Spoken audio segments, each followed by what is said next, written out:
Welcome to the Brian Craig Show podcast. I'm Brian Craig, always joined by my wife and co-host Kathy. Thanks for tuning in, everyone. And the Brian Craig Show is brought to you by Tom Laporta at Laporta Roofing. He's a good MAGA guy. He'll never sell you a roof you do not need. If you are in the state of Florida and you need roof replacement or repair for any type of structure, residential, commercial, or municipal, Tom Laporta is your guy. Online at laportaroofing.com. Okay. So today is the first full day of Trump's second term. Yesterday, he had only 12 hours, right? Because he was sworn in at noon. And of that 12 hours, I don't know, 3/4 of it was taken up with speeches, luncheons, parades. And even though he had a short amount of time, and this, I am not exaggerating by this, okay? I was talking about this morning. I'm not exaggerating. Even though he had a very short window of time to do work yesterday, with all those executive orders he did, the things that he pronounced and ordered, he did more than most presidents do in 4 years just in a few short hours yesterday. Now, today's his first full day, and things are happening, and we're going to cover a lot of them. No, it really wasn't his first full day because he had to go to church today for 2 hours. Oh, yeah, and be lectured to. Well, it's still, no, what I mean so is. So that kind of cut into his morning. No, I don't mean his actual time of the day to work. I mean, yesterday he became president at noon. There were only first full day as president. There were only 12 hours left in the day. Today is his first 24-hour period as president. Yes. And I must tell you, I have followed every president in my lifetime since I've been coherent. Even when I was a little kid, I used to follow this stuff. And I have followed a lot of them, I mean, really super close. I have never seen a president work so much. It's all ceremonial.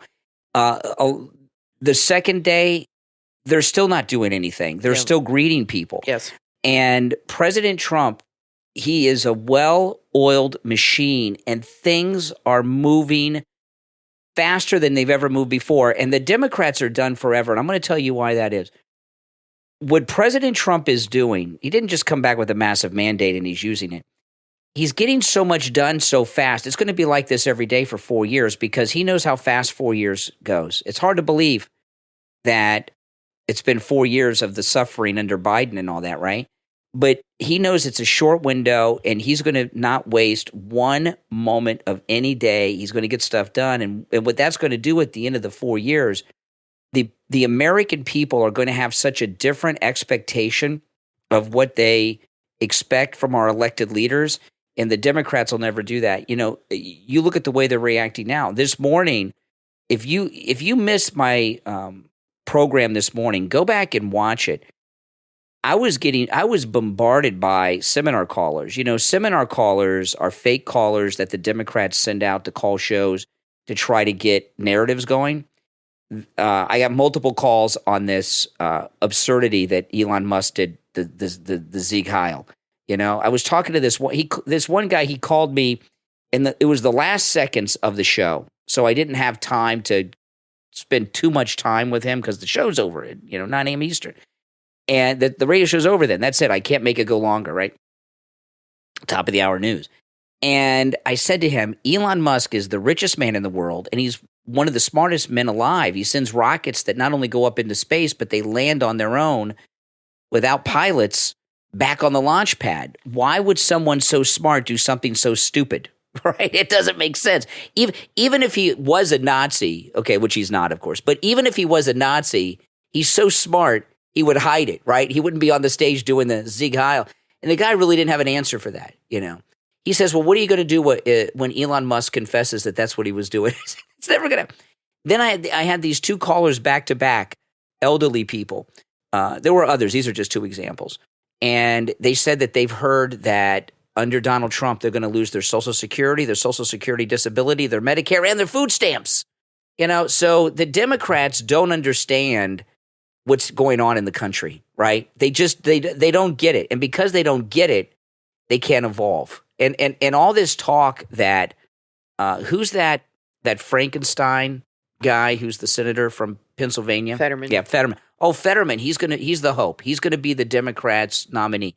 You see him at the inauguration? He was wearing the basketball shorts again in the freezing cold like a lunatic. That's not So things are going well. So I don't know where did you want to start, Kathy? Do you want to start with this thing at the church or talk about yesterday? What do you want? Because I want to get I'm moving quick here. I wanted to. I'm highly caffeinated. Talk about the inauguration day. Yeah, I watched it the whole day. I watched it from 8:00 in the morning until 1:00 in the morning. I mean, literally just glued to the TV. Yeah.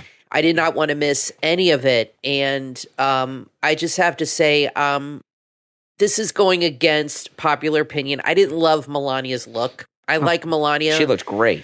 I didn't love it, but that's just me. But I don't know. I'm kind of on the fence about it. She kind of looked like Zorro. What? So I'm wondering if she's sending a message because Zorro, hear me out. This is a theory people are saying on X. She's wearing a hat like Zorro. And then her dress, which was beautiful, her inaugural dress was gorgeous, looked like a Z. Like Zorro made the sign with his... I know that sounds ridiculous, but people are saying that on X, that it was like... And I looked up Zorro. Zorro's obviously a fictional character. The dress she wore at night had the Z. Had the Z. Not the one during the day. No, and then she had this hat that looked just like Zorro's hat. Okay, so what's the story of Zorro? Zorro, it's a fictional character from the 1920 book series. Mexican Robin Hood. He was... Mexican Robin Hood. Well, it said that he was constantly going up against people that were trying to destroy him. And he was always going after them and humiliating them. That was his thing, and publicly humiliating them, also, and different things about him. I'm sure that's not it, but the people are looking for symbolism in her outfit. I like Melania. Some people said it's for the Vendetta guy, had the same kind of hat. I just didn't love her outfit. I just thought it was a little too businessy. I didn't love the hat. It covered half her face. But whatever, I'm sure most people will disagree with me on that. That's okay. It could have been taste. Listen, she could have been. She wasn't Lauren Sanchez walking around in a ball all day. That's true. I mean, if that's your standard, with her boobs hanging out everywhere. Let me ask you this I just didn't love the color. Okay. I didn't think it was. I didn't think it was the most flattering outfit. I thought it looked great. It hit her face. I like navy blue, and I noticed the family was mostly in navy blue, which was nice. But I would have loved to have seen her in something white and something bright and just, I don't know. That's just me. I think fall dress was very pretty. I think the outfit that she wore to the inauguration was perfect. I thought she looked great. Not that I think she looked good, but I didn't like it for that occasion. I thought it was perfect. And I'll tell you 2 reasons why, okay, that it was perfect. For maybe a business meeting. No, this was a business meeting. This was a business thing, political business. I didn't love the hat. I thought the hat was super cool. It was different. It looked great. And, Melania, there's 2 reasons that she wore it. One, everyone is talking about what she wore. Everyone. And she wore things in the rest of the day, but they're talking about what she wore to the inauguration. She wore something that people would have talked about what she wore. Not only is everyone talking about it, that would have happened but anyway. it's a little different than what women normally wear to the inauguration. So it's also, there's historical significance. It makes it stand out from the previous. And she's had 2 inaugurations, and she wanted to stand out from the previous. And the other thing with Melania, you told me this yesterday, and we've seen this with Melania in the first term.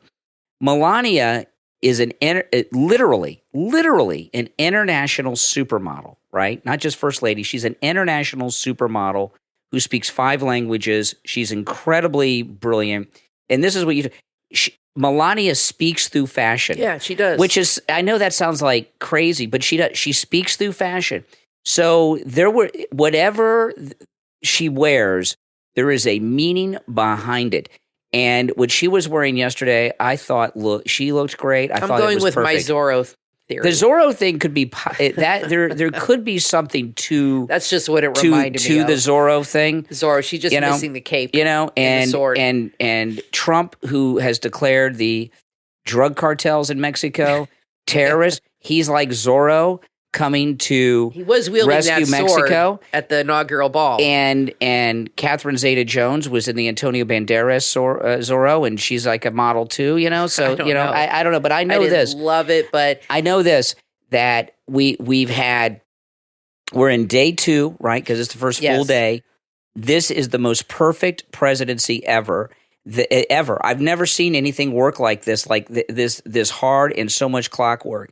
Well, and he yesterday, and they really were enjoying themselves throughout the day, which was very nice to see. And Barron was front and center. He was the most prominent of the children. He was always right behind Trump and Melania. Like the three were constantly together, which I thought was very significant. I think Barron played more of a role in Trump's campaign in helping him get elected than any of the other kids this time around. I think most of them like stepped back a little bit, and Barron was front and center yesterday. And he still doesn't talk very much, but he was walking in. When he got was sworn in, Barron was right next to him. He was just very prominent, I noticed, and Don Jr. and them were more in the background, and he was just the one. Obviously, he's tall, but he was always next to his father. He walks like him. He moves like him. He's got his facial expressions. I would say he's a mini-me, but he's not mini. But you know what I mean? He's like a clone. He's like a clone almost. Clone of his dad. And I don't know what his plans are. I don't know. But he looked yesterday like a guy who was very happy and had a lot of things on his mind. And he had a smug look, but not in a bad way. It was like in your face kind of look. Like he was very happy for his father. He felt that his father was vindicated. And he felt like he was so proud of his dad. You could see it. I mean, the two of them are very close. You can tell. And I don't know. It was nice to see the whole family. One like thing that. Barron did, Barron he's very close with both of his parents, and I think he's inherited traits from both parents. Yes. Like he's got this. He's got the stage presence because his mother knows how to, walk the catwalk and stuff. And when they were at the event last night and President Trump introduced him and talked about how he helped him win the youth vote with all the interviews. Yeah.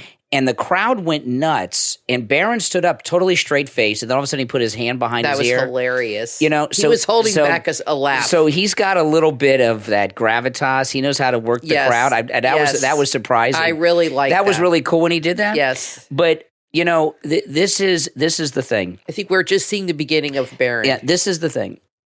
President Trump is putting in place a MAGA dynasty that's going to last 150 years. I hope so. And, during all the presidents pretty much have had kids. And I remember this was amazing. Like with Chelsea his kids Clinton. haven't shown an interest in running for office until now. None of them. I would not be surprised if we saw Eric Trump become the mayor of New York one day. He runs the family business up there. But Don Jr. speaks at all these Republican events all over the country. He's got his show on Rumble. Lara is not one of the kids. She's a daughter-in-law, but, she helped bring us victory with her work at the RNC, which was phenomenal. But the thing about the presidential kids, I remember when Chelsea Clinton was the first daughter, Democrats, liberals in the media, they used to always talk about, can you imagine how brilliant she is? She has the DNA of Hillary Clinton, who we later learned Hillary Clinton's a moron, right? Complete idiot. And the DNA of her dad. Now, her dad is very smart, and President Trump was complimenting President Clinton, which maybe we'll talk about. He was talking about him last night in the Oval Office, and I agree with everything he said about President Clinton. But I remember watching them on television. Imagine the DNA of Hillary and Bill together. And she was a kid. And then she grew up, and the first time that we heard her opinions on anything was right after 9/11. She was in Manhattan on 9/11, and she wrote an article. I think it was for Vanity Fair. And she said in this article, it may not have been which is a very liberal magazine. It may not have been Vanity Fair, but Vanity Fair popped in my mind. You know what they tell you when you're doing test prep? The first answer is usually the correct one, right? That pops in your mind. She wrote this article, Chelsea Clinton. She was in Manhattan on 9/11. She said when she saw the people running away from the tower covered in all this the concrete dust, she was thinking about how the Bush tax cuts were affecting them negatively. I couldn't believe how stupid she sounded. She's an idiot. She's stupid. She only got Hillary's DNA. She got nothing from Bill. And there's been other first children. Oh, look at the Bush daughters. They're pretty stupid. The ones on the Today Show, she's got like a doorknob, But you look at all of the Trump kids. They are so smart. And they have different traits, right? Like Eric's taken over leadership of the Trump organization, right? He does great. Don Jr., you watch him speak. I remember, he's so funny. I remember once when Avenatti got busted, he came out and he opened up this Trump rally and he says, MAGA now stands for Michael Avenatti got arrested. He's got such a talent for communicating, They all have different talents. And they do a lot behind the scenes. Barron. Don Jr. has worked with Charlie Kirk, and they are all doing a lot behind the scenes to help. Oh, they do a lot. Their father. They do a lot. But Barron, he has what he's gotten from his father. Okay, other than he's looks like him and is a clone, and he's gotten the stage presence from the mother because she knows how to. Melania knows the power of body movement and things like that. And he's gotten that from her. But what he's gotten from his father is he has an intuition about media. And all of his recommendations to his dad to do these Gen Z interviews and things that he did were perfect intuition he had. He could have, President Trump, he could have recommended his dad go do some interviews on some podcasts and things that went south. Well, and everyone was brilliant. A lot about Trump as a father. How many fathers that are, Trump's almost 80 and he's got an 18-year-old kid. How many fathers that are 80 years old or in their late 70s with so much on the line would take advice from their 18, 17-year-old kid? Not a lot. And it says a lot about how much faith he has in his children. He knows he raised them right, and he listened to them and took their advice, and it helped, and he is giving them props. And, that says a lot about him as a father. But I want to talk, I just sent to you what's happening with this pastor. Oh, let's do that after the break, because we got a break, and she's a lunatic, by the way. I want to play this whole thing, and this lunatic minister. Well, I tweeted to you, there's another video of her from during the pandemic. All these videos of her popping up. She's a left-wing lunatic activist. Well, this lunatic minister got very inappropriate with President Trump today, and it's insane. And then President Trump has responded.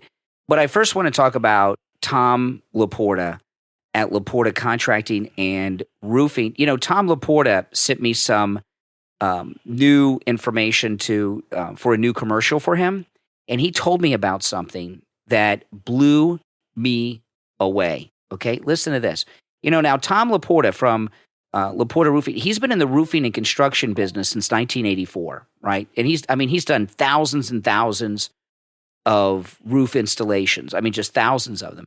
Listen to this. This is what Tom Laporta told me that blew my mind. In the state of Florida, you can open a roofing company by borrowing someone else's license. Wow. I don't know anything about roofing. I know how to call Tom Laporta, right? But I could go, Tom told me this, I could go down the street and borrow some guy's roofing license and start Brian's roofing company. And all of a sudden I'm in charge of installing roofs. This is nuts. Tom Laporta is the holder of his roofing and general contractor's licenses, not like these other apparently this is a big thing with companies borrowing licenses from other people. Is that nuts? So Tom Laporta holds both the license for his roofing and general contractor. And he sent me, I was talking to him, we were texting, right, on his cell phone number, which I'm going to give you in a minute. And I said, I don't understand how this is legal.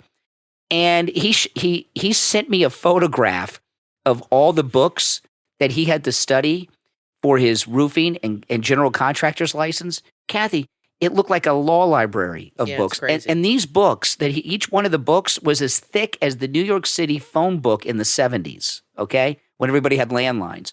So listen, give Tom Laporta a call. If you need roof work done of any kind in the state of Florida, residential, commercial, municipal, give him a call. If you have an HOA, give him a call. If you have a church, if you have a condominium that needs roof work, give him a call. Here is his cell phone number. You can call or text him. Now, I'm going to give you his website as well, but his cell phone number is not on the website. So write down the phone number. This is his cell phone number that you can call or text, 954 954-604-4602. 954-604-4602. And online, laportaroofing.com. All right, we're going to take our first break. When we get back, we're going to talk about this this inappropriate minister who was inappropriate with President Trump today. Her name's Marion Budd. Yeah, and we're going to get into that, so don't go anywhere, all right? I'm Brian, always joined by my wife and co-host Kathy. Stay tuned.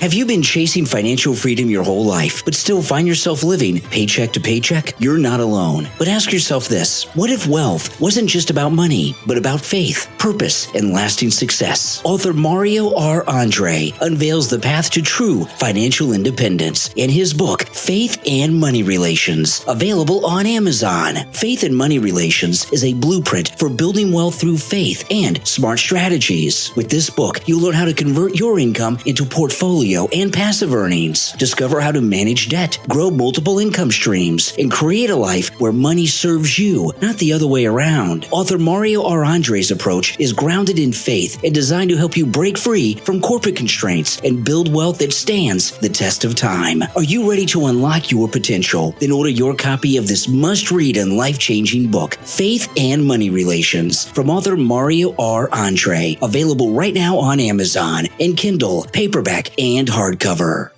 Are you looking for affordable property insurance that fits both your life and your budget? The USA General Insurance Home Protection Plan provides comprehensive coverage to safeguard your most valuable asset, your home. Protect your property and enjoy peace of mind with tailored policies that include fire and theft protection, liability insurance, and personalized options designed specifically for you. Their friendly team of experts will guide you every step of the way to find the very best coverage at the most affordable rates. Why settle for less when you can have peace of mind right now? Visit usageneralinsurance.com to schedule your consultation with an expert and get a personalized insurance plan that works for you. USA General Insurance, protection for what matters most. Affordable, reliable, here for you. usageneralinsurance.com. Are you feeling stressed? Are you searching for peace and mindfulness in your busy life? You can do just that with the Mantra Repeater app, available in the Google Play and Apple App Store. The Mantra Repeater app is your gateway to meditation and spiritual growth. With it, you can record your favorite mantras in your own voice and play them on repeat and immerse yourself in the powerful vibrations of mantras designed to calm your mind and uplift your spirit. The Mantra Repeater app makes it easy to meditate anywhere at any time. Download the Mantra Repeater app today in the Google Play Store and the Apple App Store. Start your journey to peace, positivity, and mindfulness, because a better you begins with a single chant. Mantra Repeater, your mantra, your peace. What if the roots of modern therapy could be traced back to the ancient wisdom of African traditions? In the book from author Fab Douay, discover the profound connection between African communal healing practices and today's therapeutic approaches. In the book, Therapy Has Always Been a Black Thing, available on Amazon. Centered around the tree of discussion, this must-read book explores how African traditions of collective problem-solving, emotional support, and open dialogue mirror the principles of modern-day therapy. The author takes readers on a journey through the timeless power of community, as well as connection, showing that healing and growth have always been a part of Black culture. Order your copy of Therapy Has Always Been a Black Thing from author Fab Douay on Amazon in Kindle and paperback, because the wisdom of the past can heal the challenges of today. You are listening to the Brian Craig Show podcast, broadcasting from sunny South Florida. Brian is joined by his wife and co-host, Kathy. Follow Brian on social media at BrianCraigShow.com. And now, Brian and Kathy. Welcome back, everyone. I'm Brian Craig, always joined by my wife and co-host, Kathy. Okay, so President Trump and the Vice President, J.D. Vance, went to the National Prayer Breakfast, which was at the Cathedral, again, in Washington today. And this woke minister, she got up, and she's an LGBTQ plus as activist, as well as a illegal immigrant activist, right? And this was during the service. And I'll tell you, all she should be is a Jesus activist. That's it. You know, I don't talk about people's religion too much on the program, because I know a lot of you will disagree with this, but I like to keep religion out of politics. I know a lot of people don't, and you may not think that's appropriate. And I do. I don't attack people's religion too much. I don't attack people's Christianity. You know, Kathy and I are Christians, but I don't accuse somebody of not being Christian. A lot of people are misguided Christian. I don't like to do that. It's not my place. That's Jesus's place, you know. I don't like to do that too much, but this is insane. And what this woman did, it reminds me a lot of what that Hamilton cast did to Pence. This is worse, but it's kind of, if you remember when Pence was first vice president, Judas, and he went to see Hamilton in New York when the play was over. The cast of Hamilton in full costume, they actually think they're the founding fathers, right? Because they're in the costumes. Mm-hmm. They came out and started lecturing Pence. Remember that? In the audience, it was so bizarre. But anyway, this is this minister today, and if you've not seen the full video, go online and look at the video to this, and pay particular attention to J.D. Vance's face when it's pretty funny when he does it. I can't even describe it. It's hilarious. He's like, "Is she serious?" Yeah. So anyway, here's the minister, and she's talking. She's a bishop. Oh, well. She is a bishop of the Episcopal Church. I didn't know they had. Which is the church I was baptized into. Emily was confirmed into the Episcopal Church. No. She was baptized, confirmed in the Catholic Church. Oh, yeah, I'm sorry. She was baptized in the Episcopal Church. She was confirmed in the Catholic Church. I was baptized in the Episcopal. I was confirmed in the Episcopal when I was 11. I grew up in the Episcopal Church, and we left the Episcopal Church for this reason, because they started allowing liberal weirdness, gay women activists that are pushing this agenda. The only agenda that should be pushed in church is the Jesus agenda.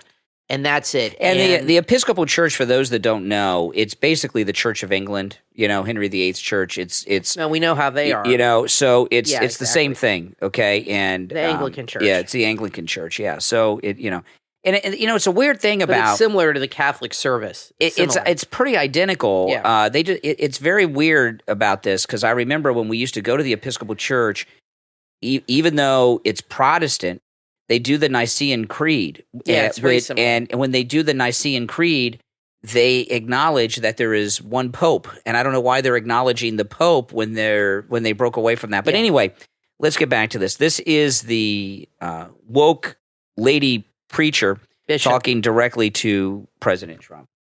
I ask you to have mercy upon the people in our country who are scared now. There are gay, lesbian, and transgender children in Democratic, Republican, and independent families. Some who fear for their lives. Okay, now I want to unbelievable. I'm going to rewind it and play from the beginning, because I don't want. This is at our national cathedral. But I want to comment on this for a second. Where in the United States are gay people hiding because they're afraid for their life? This is 2025, not 1925. In 1925, if you were out of the closet, it'd probably be dangerous. But this is 2025, and I was watching an interview with an actress the other day that Steve Kane did. Is it Jolie Fisher? Is that the actor? Carrie Fisher's sister. Okay, Carrie Fisher's sister was on the Ellen Show, and this was years ago. And this is and remember when Ellen came out of the closet on her television show years ago? She was talking about it back then, and this was a recent interview. And she said when Ellen came out of the closet, every week before they taped a show, they would have police bomb dogs come in and inspect the set to make sure the Christians didn't leave bombs to blow up nobody wanted to blow up Ellen because she came out. First off, everybody knew she was gay from the first time she was on television. Okay, Ellen was never in the closet. I remember when Ellen did that movie, Mr. Wrong. Every man's Mr. Wrong. She always was Mr. Wrong for Ellen. But this idea that gay people in America today are fearful for their lives because they're gay, that is not a coherent thought. All right, anyway, I rewound it. I won't interrupt it anymore. I ask you to have mercy upon the people in our country who are scared now. There are gay, lesbian, and transgender children in Democratic, Republican, and independent families. Some who fear for their lives. And the The people who pick our crops and clean our office buildings, who labor in poultry farms and meat packing plants, who wash the dishes after we eat in restaurants and work the night shifts in hospitals, they may not be citizens or have the proper documentation. But the vast majority of immigrants are not criminals. They pay taxes and are good neighbors. They are faithful members of our churches and mosques, synagogues, wadara, and temples. I ask you to have mercy, Mr. President, on those in our communities whose children fear that their parents will be taken away, and that you help those who are fleeing war zones and persecution in their own lands to find compassion and welcome here. Our God teaches us that we are to be merciful to the stranger, for we were all once strangers in this land. You know, she's a mental patient. Well, I've seen videos of her screaming and yelling at people at protests. So her demeanor is not real. She's being very fake with the soft, fake voice and very condescending. Yeah. And what's happening now is, I never heard of this woman, but now you're going to hear a lot about her. And I think she's going to get reassigned very quickly. Todd Starnes tweeted, Franklin Graham tells me on my podcast that the National Cathedral has fallen into hands of LGBT activists. So it's not surprising this lady bishop spewed hate at Donald Trump. So obviously she's the bishop of this Episcopal church. And being a bishop is a big deal. It's a big deal. You have a lot of power over the local churches. And this is our national cathedral that represents the country. It's Episcopal, which is fine because Protestants came over and settled this country. I understand that we weren't really settled at first by the Catholics at all. It was the Protestants that left England to start their own religion, the Puritans. But whatever it is, for her to get up there and talk to him about that was the most selfish thing I think I've ever witnessed from a pastor. She made it all about her and her activism and her personal beliefs, because I'm guessing she's gay. I don't know. Yeah. She certainly looks the part, and it's a big issue with her. But whether she is or not, I mean, she is making it about her personal issues, and to stand up there and lecture him in front of all those people, I think will make him even more resolute and piss him off even more. Now, I'm not saying this because she's gay. Okay. I think she's going to get but what she did, I think she should be, what do they call it, defrocked? Yeah. And I'll tell you why, okay? I agree. I'll tell you why. And I would feel the same way if she talked to a Democrat president like that. What she did had nothing to do with those issues. She was trying to elevate herself to national prominence. Exactly. Very selfish. It was very earthly and sinful. Self-serving. She was very vain. Yeah, it was about trying to make herself a superstar, and maybe she will be now in those circles. And I'll tell you, Kathy and I used to go to the Episcopal Church because you were raised Episcopal, and what happened with us is we moved to where we live now. It took us a few years to find a church, and when we moved to where we live now, I don't know. We went to like every church in town. We just couldn't find one that we fit in with that we liked. And we started going to an Episcopal church because you're, Episcopal. We used to go to an Episcopal church when we first got married, where we lived before here in another city, and the Episcopal church is liberal, but you grew up in that, so we overlook it a little bit. No, it was not liberal when I was going. No. When I went as a kid, from the time I was born. No, I'm not talking about when you were a kid. I'm talking about when we went. Like it did not become this way until like the 90s. Our father that we had used to be a Catholic priest, and he had gotten married. And there's a lot of fallen Catholic priests that are ministers in that church. But anyway, the church we went to.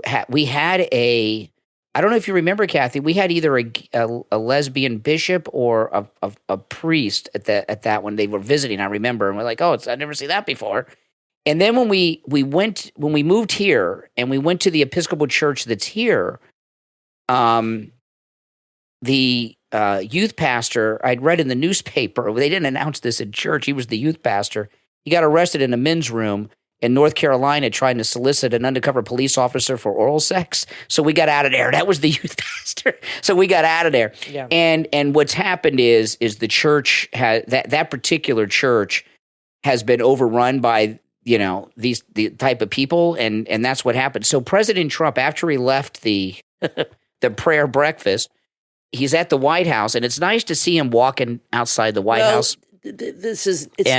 I don't care that she's gay or even you're not supposed to have women leading the church. That's in the Bible. They're not supposed to be.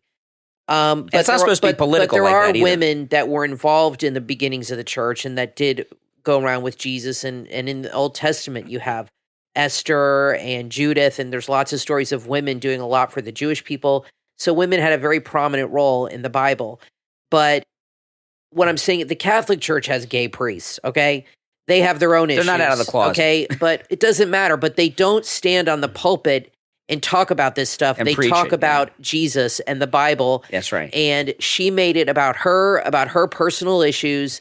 This, like you said, this is not about Trump. This was about elevating herself as an activist and her personal issues. And she might get defrocked, but some lunatic liberal organization will give her a job and put her in a place of prominence. This was all about her. Yeah, so nothing more. So after the prayer breakfast, and it was sickening. Trump's back at the White House, and the reporters asked him about it. Mr. President, what did you think of the sermon? What did you think of the sermon?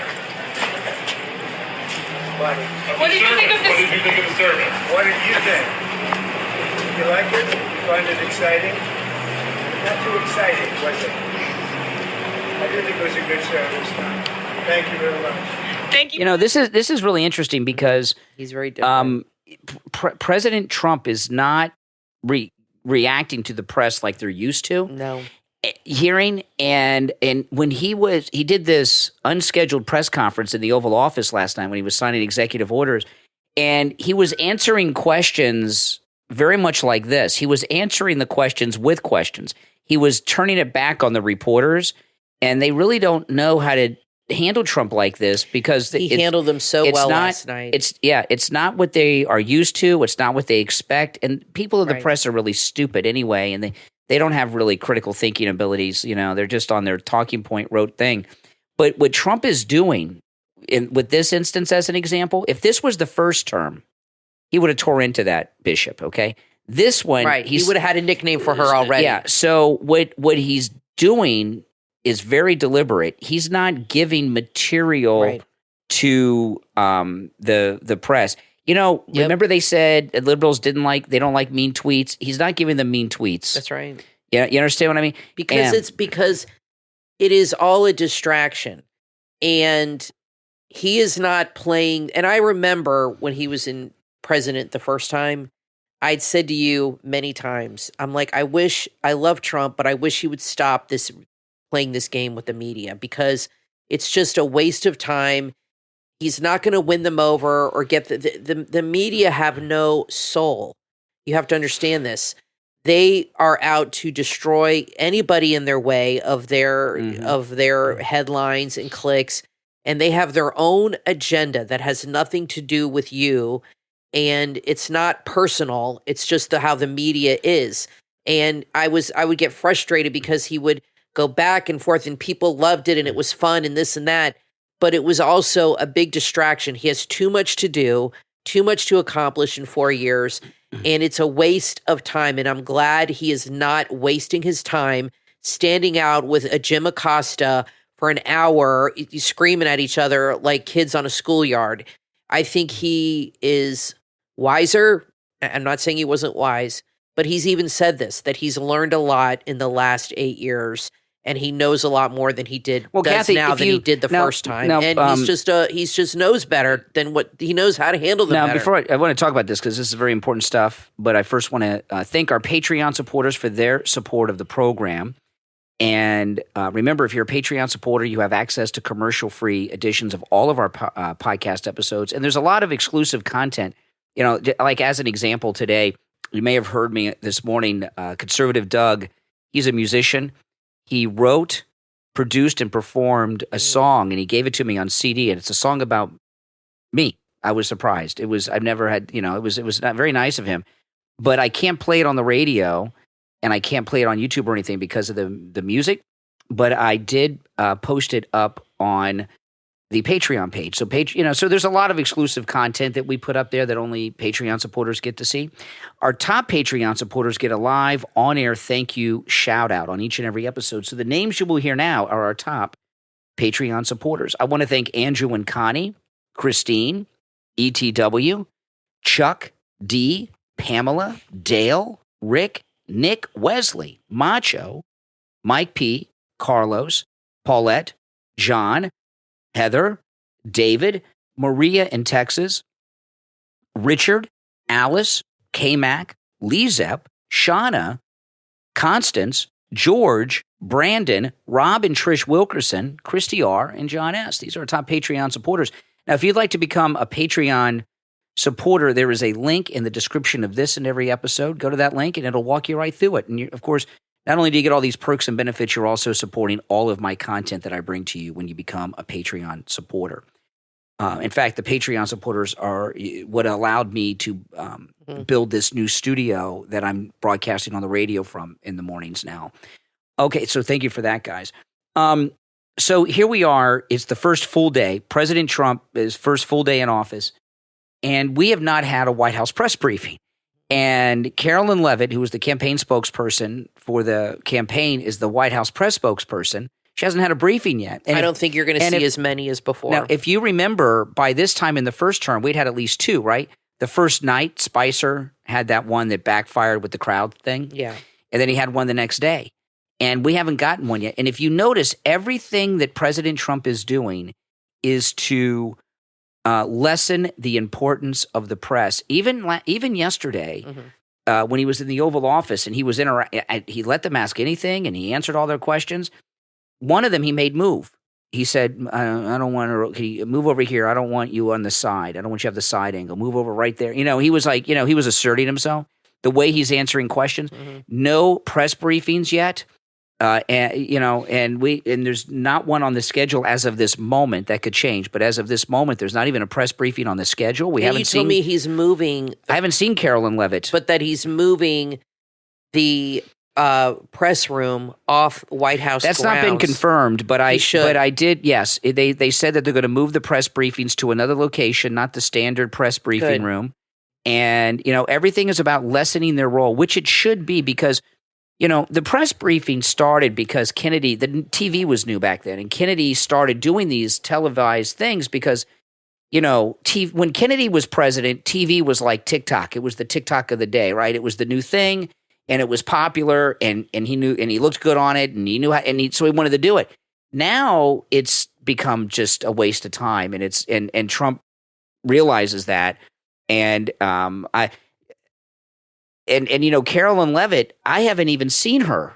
Have you seen her I hadn't seen her at the inauguration. No, I've seen her on Fox a couple times. Talking as a guest since the inauguration? Yes, she came on this morning, and because I've been watching the news briefings all day, and she highlighted everything Trump accomplished yesterday and how she said that was a briefing last night. He had a news briefing in the Oval Office last night, and she said, she didn't say anything about a regular briefing coming up, but I don't think you will be, I could be wrong.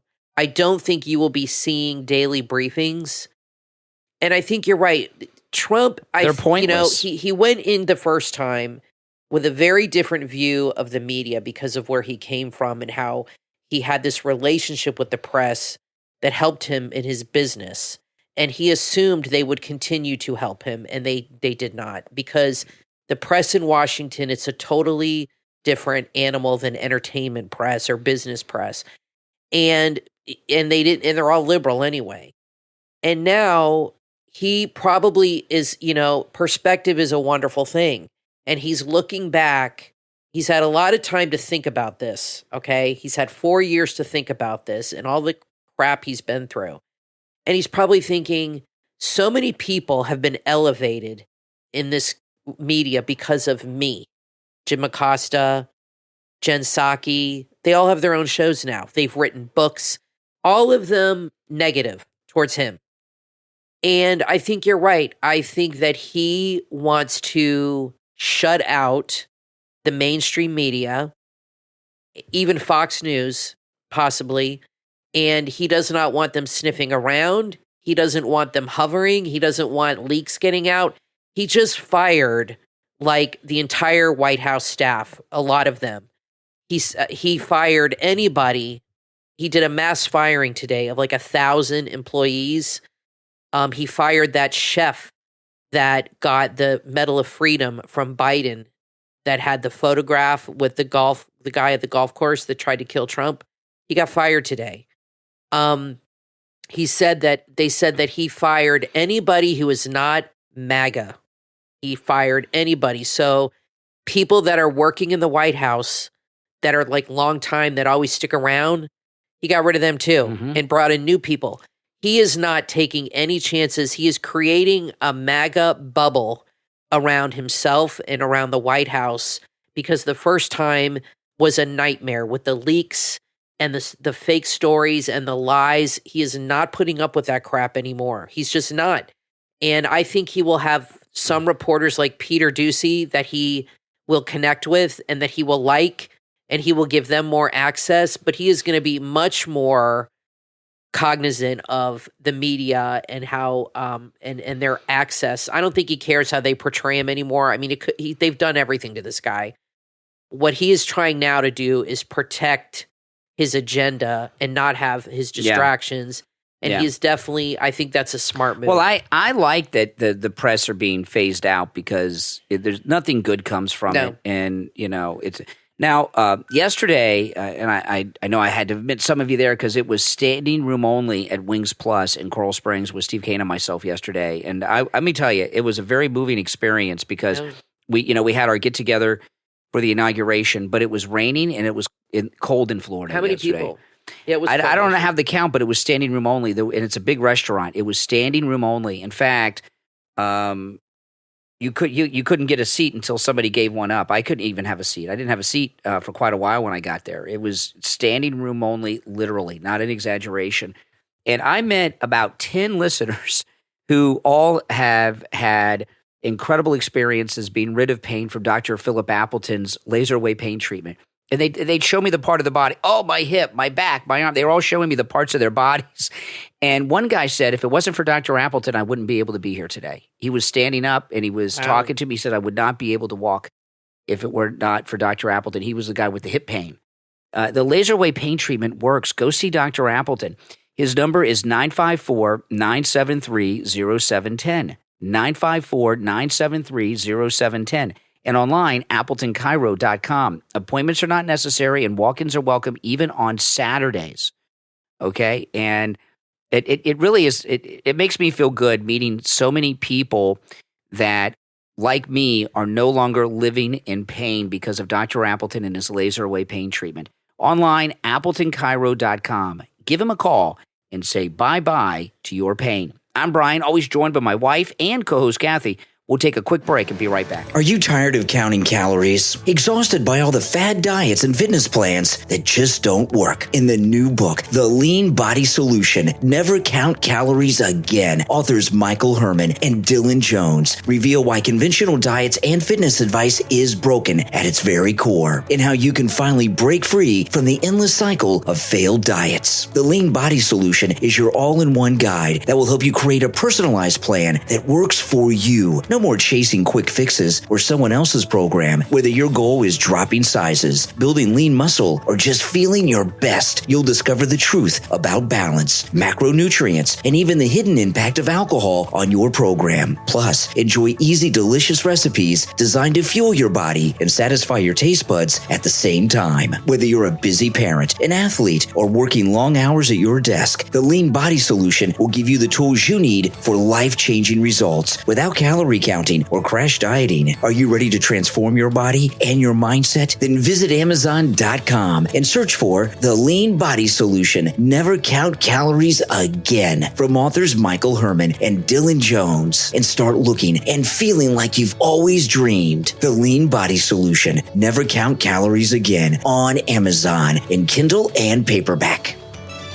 You watch football every week. You know the game inside and out. But how would you like to turn your football knowledge into real wins? That's where Football is Money comes in. Football is Money is a podcast for fantasy football domination and betting strategies. Join host They Call Me Boss. He's the football mastermind. And Zay, the league insider. Together, they break down bold predictions, uncover hidden fantasy gems, and share their expert tips. Whether you're a seasoned football fan or just getting started, Boss and Zay cover everything from fantasy trends to insider analysis, as well as weekly top performer breakdowns, all with humor, energy, and actionable advice. Don't just watch football, dominate it. Subscribe to Football is Money right now on Spotify, Apple Podcast, Amazon Music, or wherever else you get your podcast. Visit footballismoney.com to join the community, get your questions answered, and take your fandom to the next level. Share the podcast on all your social media so your friends can tune in too. Add Football is Money to your podcast playlist right now. The fake news tried to tear down Mike Lindell and MyPillow, but Mike Lindell stood strong, just like President Trump. This is Brian Craig. It's time to celebrate President Trump's historic victory with MyPillow's Price Buster deals. Save with our promo code KANE at checkout. I sleep on a MyPillow mattress every night, and you can choose from top-rated mattresses, including the revolutionary MyPillow foam mattress with 5 comfort layers for the best sleep ever, and the 2-sided encased coil quilted mattress. It's built for unbeatable comfort and delivered right to your door. The MyPillow mattresses come with a 10-year warranty, a 6-month money-back guarantee, and they're made right here in the United States. There's never been a better time to upgrade your sleep. Go to MyPillow.com and use the promo code KANE, K-A-N-E, at checkout for huge savings. Celebrate Trump's win and sleep like a patriot. In a world dominated by oppression, 3 courageous people's lives are intertwined by the ancient war. A Hittite soldier, a slave girl, and a fatherless boy meet and fight together for their life with courage, friendship, and the power of music. This is the story in the book, A Hittite Soldier and a Slave Girl. Idan, who is a Hittite warrior, gravely wounded in the battle. Hannah, a slave girl who lost everything in the war. And fatherless boy Samuel, whose mother became his uncle's second wife, according to the tradition. Each vowed to seek justice from injury. Idan returned to a home where his bride was absent. He finds comfort in Hannah's melody that heals his broken heart, and he becomes Hannah's protector. Hannah participates in a competition to buy her freedom, but gets involved in an incident that puts everything at risk to save her cousin, and she's helped by a schoolmate named Samuel. Idan and Samuel protect the slave girl Hannah, but that leads Idan to another danger. The frontline order due to the king's betrayal. But he quietly heads off to the battlefield, ready to accept his harsh fate with his inner peace, telling Hannah to have a good life with hope without seeking vengeance for him. This story has been translated into 3 languages and is beloved in over a dozen countries. Check out A Hittite Soldier and a Slave Girl book trailer on YouTube today and read the whole story on Amazon and Kindle. You are listening to the Brian Craig Show podcast, broadcasting from sunny South Florida. Brian is joined by his wife and co-host, Kathy. Follow Brian on social media at BrianCraigShow.com. And now, Brian and Kathy. Welcome back, everyone. I'm Brian, always joined by my wife and co-host, Kathy. I forgot to mention earlier when we were talking about the Lady Bishop. They fired the admiral in command of the entire United States Coast Guard, and she was fired because of 2 things. She wasn't enforcing border security, and she was going out of her way not to cooperate with that. And the Coast Guard obviously have a big role in that. And also, her primary mission she was the top admiral of the entire Coast Guard, was DEI stuff, not the job of the Coast Guard. And let me tell you, the Coast Guard, because of the border issue and everything, the Coast Guard is more of a, search and rescue is how you think about them, but they're more law enforcement than you realize. And when you have cops that are, basically they act as police officers of the United States at sea a lot of times. And, because we're in Florida, we got a lot of Coast Guard around here, and they're always doing drug bust and stuff. And if you've got an admiral running the Coast Guard. Yeah, they guard the coast. Who won't stop the drug runners and the human traffickers. That's their job. These people that are coming across the border from around the world, some of them may fly to Mexico, but a lot of them go by ship, and she's ignoring all of that. Plus, I saw an interview with her, and her biggest accomplishment, she said that 40% of the students at the Coast Guard Academy are female. Her priorities are all messed up, so they fired her. She's out. Yep, good. So, this is really the you got one bad apple, it spoils the bunch. So he's making sure there's no bad apples here. This really is the end of woke. President Trump is purging the country of woke. When he gave a speech yesterday and said officially the country will have two genders, male and female. The woke stuff is done. It's permanent if we can continue with a MAGA agenda after he's out of office and elect another person. But if another lunatic liberal comes in, it'll come right back. Gangbusters. The thing that makes me nervous is that the left, they're in a state of shock right now. Okay, they're in their 5 stages of grief, and they're going to get into the stage of anger. I'm sure they're in that already, some of them. But this is everything he's doing is good for the country. Yeah. It's good for us.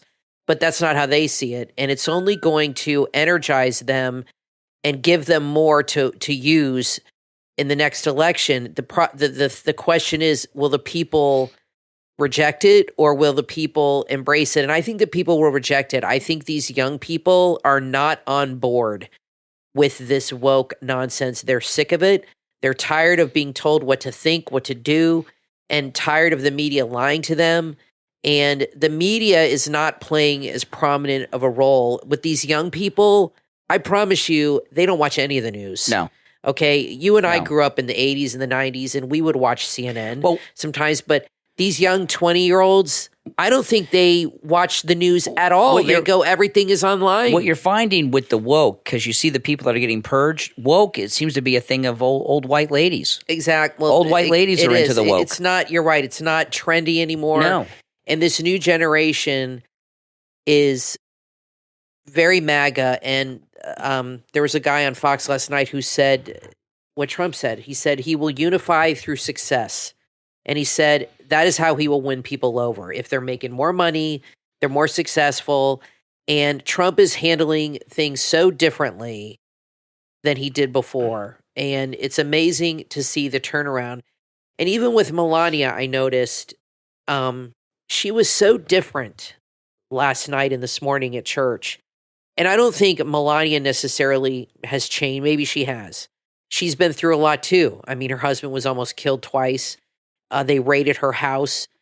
And I think when they first came in, Melania was very concerned about protocol and pleasing everybody and giving this perfect image of the first lady. And I'm not saying she doesn't care about that anymore, but I don't think she is. I feel like she's let down some of her walls. Yeah. When the way she behaves around her husband, she's much more friendly and affectionate towards him than she used to be. And I know that, I'm not saying she wasn't like that, but publicly she was not. I know there were times when she would swipe his hand away, and the left had a field day with that. And I had said to you, the reason she does that, it's protocol. It's not because she doesn't want to hold his hand, but other than Harry and Meghan, you never see people that are higher up holding hands with their spouses. No. You never do. You never see Charles and Camilla holding hands. You don't see William and Kate holding hands. You never see politicians very rarely holding hands with their spouses if it's an official event. And I think she just didn't want to do that because she wanted to look a certain way and follow protocol things strictly.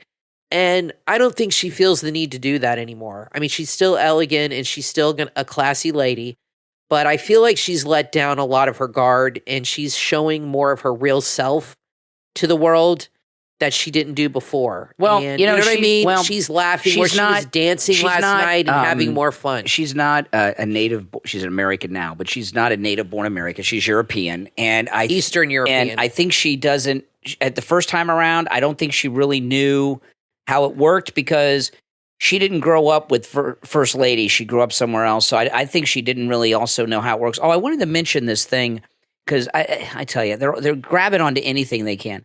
This thing about Trump not having his hand on the Bible, okay? Because John Roberts started the swearing in before Melania was there with the Bibles.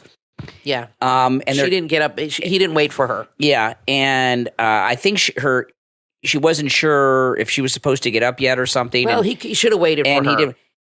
This is no big deal.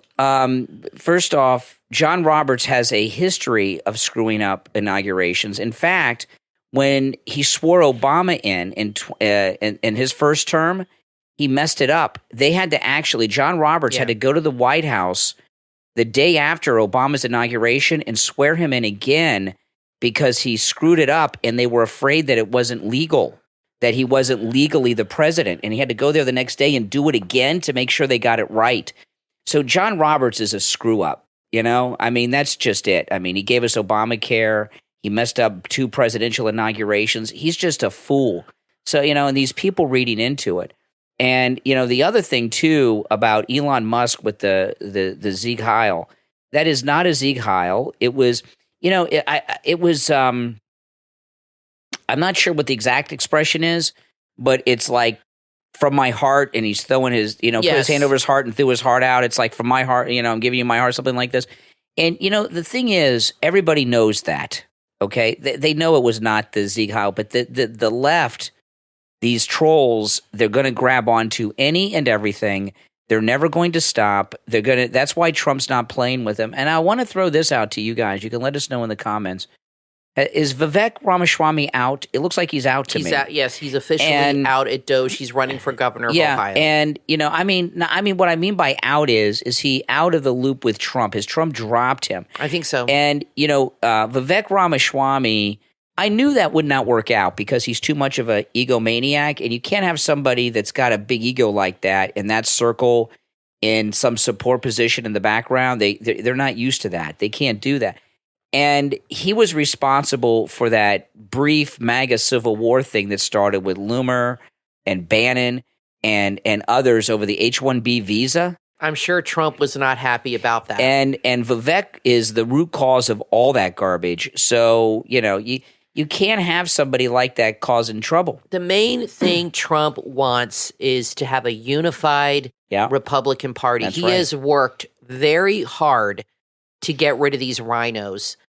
And the reason he has the wind at his back is because Mitch McConnell and Nancy Pelosi are not in positions of power anymore. Yep. Those 2 a-holes were the biggest problem for him. And they're not in there. Mitch McConnell doesn't have, it's now John Thune who is 100% behind Trump. And he's talked about it and he said, we're going to push through his agenda. It's going to happen. So I think Vivek tweeting that created a big problem for about a week. And Trump knows everything that's going on. He saw MAGA fighting over it. Okay? He saw people like Jack Posobiec attacking him and defending Vivek, and he saw a division happening. And I think Trump has always had one eye on Vivek, waiting for him to screw up because he's a big mouth. And he does have a Soros connection. And he just was waiting for something to happen. It didn't take long. And after that happened, I promise you, Trump's the kind of guy, he's been through too much. He doesn't give people a lot of second chances anymore, I don't think. You know what I mean? He doesn't have time for that. And I think when he did that and created that whole brouhaha and gave the news something to go with, and it showed division, it really upset him. And he was just like, I cannot have this guy around. The same reason he cut Laura Loomer loose, from what I've heard, is because she created problems and division within the people that were on that plane. And he does not want that. He wants everybody to work as a well-oiled machine and not have any cogs in that machine screwing things up. And you just get one person that's a problem, and they become a distraction for everybody. And he's not going to tolerate that. Now, I'm not saying he doesn't like Vivek or that Vivek's a bad guy, But I think Vivek, he kind of shut him out. I don't think Trump ever wanted Vivek around. Do you think he'll endorse him though for governor? Yeah, why not? But I don't think he will. I don't think he ever wanted him around. But he felt, he was very popular for a while on the speaking tour, with the young people. He's not useful to him anymore. So he brought him in, but I don't think he ever trusted or liked him. No, he didn't give him a position of prominence. That Soros connection's real. Now this just dropped. Yeah. This just was announced. This is crazy. Barron Trump is launching his very own luxury real estate company. Wow. He's just a freshman in college. Wow. A luxury real estate company. Wow. I know. What about it? What does it say? There's nothing else. It's just dropped. It's dropped. I mean, that's amazing. It's in the New York Post. That is exciting. Yeah. Now, I want to tell all of you guys about this incredible deal on the My Pillow, My Cross. Now, this is kind of like a secret deal we got. Mike Lindell wears that cross all the time. He is offering that cross for sale on his website. However, if you go to our private My Pillow website, which is mypillow.com/Kane, Kane, mypillow.com/Kane, and with our promo code Kane, you get $75 off the cross. There's a discount on the main page, but it's only $50. If you go to our page, it's $75 off. Now remember, there's one for men and one for women. They are not sold as a set. They are sold separately, and that means if you buy both, you get you save $75 off of each one, and it is free shipping as well. So $75 off and free shipping with our promo code Kane at checkout on the Mike Lindell My Pillow cross. But you've got to go to our private My Pillow website, which is mypillow.com/Kane. I will put a link in the description of the episode. mypillow.com/Kane, Kane. Then use the promo code Kane at checkout. And it's $75 off the My Pillow cross and free shipping. It's a great deal. It's a great cross, and you will love it. All right, that's all the time we have for today. We're going to I know a little bit more about this Barron Trump. Well, we got to hurry because we're out of time. Okay, he's launched this company and with a few friends of his from school. Yeah. And it's a private bit. So this tells me he's not interested right now in going into politics, and I don't think he is. I wouldn't blame him. The trio, it's three guys, him and two of his friends, hope their company could one day operate as a subsidiary of Trump's global empire. And that's about it. They're launching a luxury real estate, but it's not affiliated with the Trump company yet. It's an independent company, and it's three guys. It's him and two other guys with their last names. And they had formed this company last summer, but they dissolved it during the election because they didn't want to have any issues with Trump winning and this company and any connection like that. So they're bringing it back in the spring. Yeah, well, it's a pretty good deal. Well, listen, we're out of time. I'm Brian, always joined by my wife and co-host Kathy. Maybe he's going to be the mayor of New York, Kathy. That's how his dad became the king of New York. So maybe. I don't know. I mean, everybody keeps putting him in this box that he has to become a politician. He doesn't have to do anything. He could do whatever. I don't think he's going to go into politics. Why should he? I mean, look what he grew up dealing with, and I'm sure his mother has told him, you don't want to get into this world. You want to be a private citizen. First of all, if he got into politics at an early age, he could never legitimately become a self-made man and make money. And this is a kid who wants to make it on his own and be successful. And I don't blame him. Why should he go into that stuff? Well, we will talk to you next time.